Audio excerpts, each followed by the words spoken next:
Begin tonight with continuing coverage of the plane crash Tuesday that left 2 dead. ABC Big 2's Will Dirksen has more on the status of an investigation we told you about yesterday and how one resident is impacted moving on.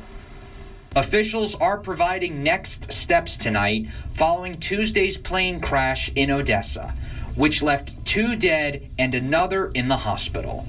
Ector County Judge Dustin Fawcett says the FAA and NTSB have concluded the initial search by taking plane parts from the scene. They'll be taking those back to another location where they will then conduct what essentially will be a 1 to 2 year long investigation to fully comprehend what happened.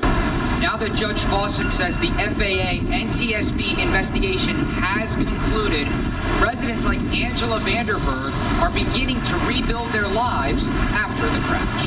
Vanderberg and her daughter escaped her trailer before the crash claimed their only car. She is starting a GoFundMe for a new car and is borrowing a red Ford truck.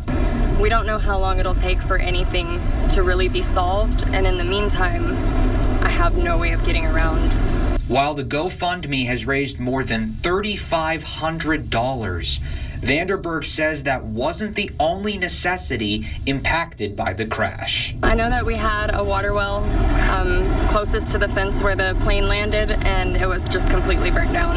Vanderberg says she's staying with a friend following the crash.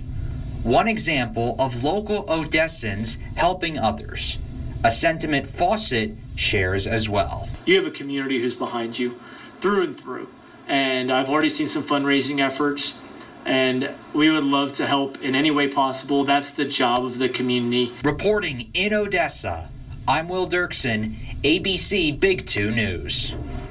Will, thank you. Fawcett said Ector County is working to provide services such as the Red Cross to help those affected in the crash. There's also a GoFundMe online for another woman that lost her home in the crash. Not only was her home destroyed, but she was physically unable to escape by herself. She's now being treated for smoke damage. In the meantime, her daughter-in-law has set up a GoFundMe to aid her recovery and help her find a new place to live. And to continue following the latest developments on this story and to find that GoFundMe link, visit yourbasin.com.